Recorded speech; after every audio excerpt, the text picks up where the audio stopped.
ہمارے درمیان قائد ملت اسلامیہ امیر الہند حضرت مولانا سید ارشد مدنی صاحب دامت برکاتہم تشریف فرما ہے۔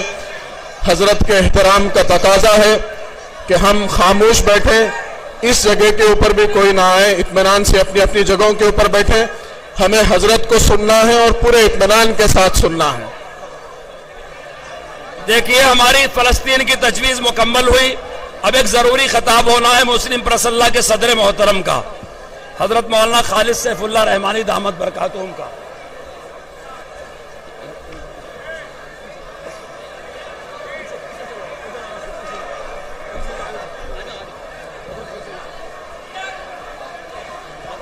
بس دیکھیے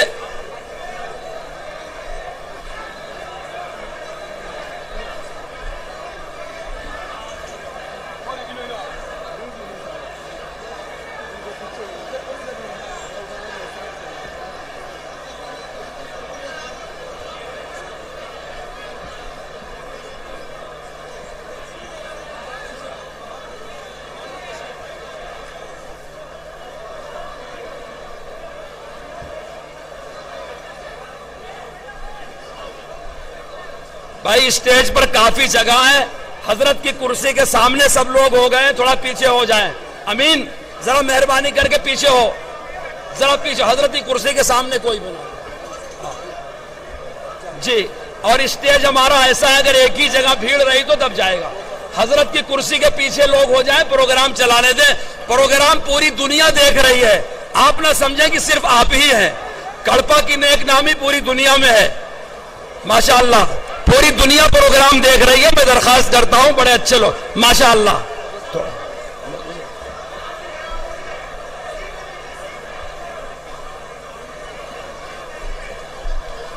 اب حضرت مولانا خالد سیف اللہ رحمانی صاحب خطاب فرمائیں گے۔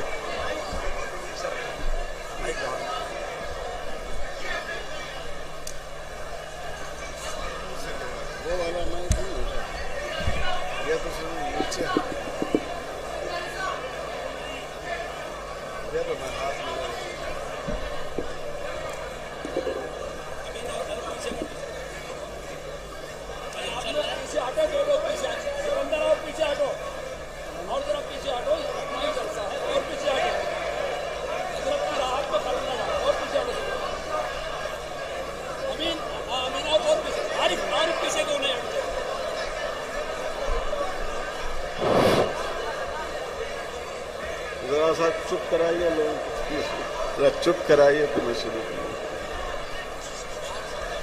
حضرت کا خطاب ہوگا، آپ حضرات سے خواہش ہے جو خاص طور پہ شام میں بیٹھے ہوئے ہیں، بچے بڑے کوئی بھی بات نہ کریں، 2 منٹ خاموش بیٹھو بیٹا، بیان شروع ہوگا۔ بسم اللہ الرحمن الرحیم، الحمد للہ رب العالمین، والصلاة والسلام على سید الانبیاء والمرسلین وعلى آلہ وصحبہ اجمعین ومن تبعهم بإحسان إلى یوم الدین۔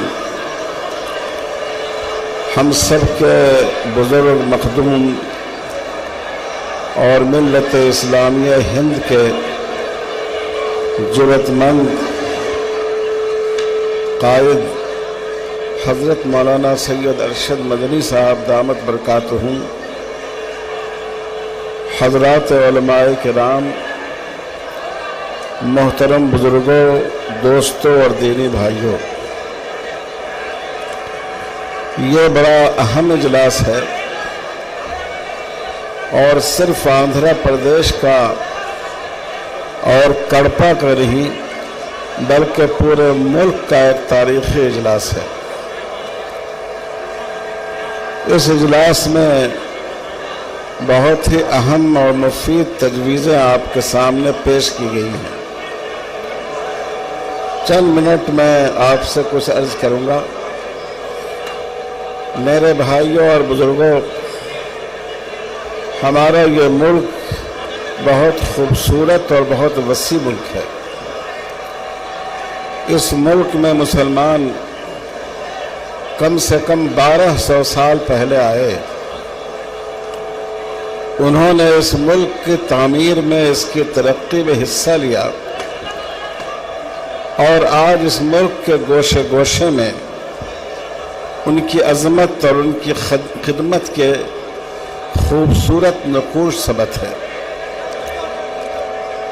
پھر ایک دور آیا جب اس ملک میں باہر سے آنے والے سفید فام انگریزوں نے قبضہ کر لیا۔ مسلمان اس ملک میں آئے تھے، وہ یہیں بس گئے تھے، انہوں نے اس کی دولت کو یہی استعمال کیا تھا، لیکن انگریز اس طرح آئے کہ انہوں نے یہاں سے دولت جمع کی اور اس کو سمندر پار اپنے ملک برطانیہ کو بھیجا اور یہ پورا ملک غلام بنا لیا گیا۔ پھر اس ملک میں آزادی حاصل کرنے کی لڑائی شروع ہوئی تو سب سے پہلی آزادی کی جنگ 1754 عیسوی میں ہوئی، جو سلطان ٹیپو شہید کے جو سراج الدولہ کے والد نے لڑی، اور 1757 میں دوسری بڑی جنگ ہوئی جو مرشد آباد بنگال میں لڑی گئی۔ سراج الدولہ اس میں ہندوستان کے قائد تھے، اللہ تعالیٰ کو منظور نہیں تھا اور اس میں ہندوستانیوں کو شکست ہو گئی۔ پھر مسلمان مسلسل آزادی کی لڑائی کے لیے کوشاں رہے، انہوں نے بکسر میں انگریزوں کا مقابلہ کیا، یہیں سے قریب سلطان ٹیپو شہید نے 1864 میں انگریزوں سے جنگ کی اور اس میں شہید کر دیے گئے۔ پھر 1857 آیا جس کو لوگ غدر کہتے ہیں، یہاں سے برادران وطن آزادی کی اس لڑائی میں ان کی شرکت شروع ہوئی۔ 1857 سے پہلے کم سے کم 100 سال اس ملک میں آزادی کی لڑائی لڑی گئی، نہ اس میں ساورکر تھے نہ کوئی اور تھے، وہ لڑائی صرف مسلمانوں نے لڑی، اس ملک کو آزاد کرانے کے لیے لڑی، اس ملک کی محبت میں لڑی اور ہندوستان میں رہنے والوں کو غلامی سے بچانے کے لیے لڑی۔ اور اس کے سلسلے کو کم و بیش 1947 تک، جب تک ملک آزاد نہیں ہو گیا، ہمارے بزرگوں نے اس لڑائی کو جاری رکھا۔ 1947 میں ملک آزاد ہوا۔ آپ جانتے ہیں 15 اگست 1947 کو باضابطہ ہندوستان کی آزادی کا اعلان ہوا اور 29 اگست 1947 کو یہ تجویز منظور ہوئی کہ ہندوستان کسی اور ملک کے دستور کو نہیں لے گا، بلکہ اس کا اپنا دستور و آئین ہونا چاہیے۔ اس کے لیے دستور ساز کمیٹی بنی، اس میں 38 مسلمان حضرات بھی تھے۔ جو دستور ہمارا ہے اس کے بنانے میں کم سے کم 38 مسلمان ایکسپرٹس اور ماہرین بھی شامل ہیں۔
نسبت مسلمانوں کی طرف کی جاتی ہے، حالانکہ مسلمانوں نے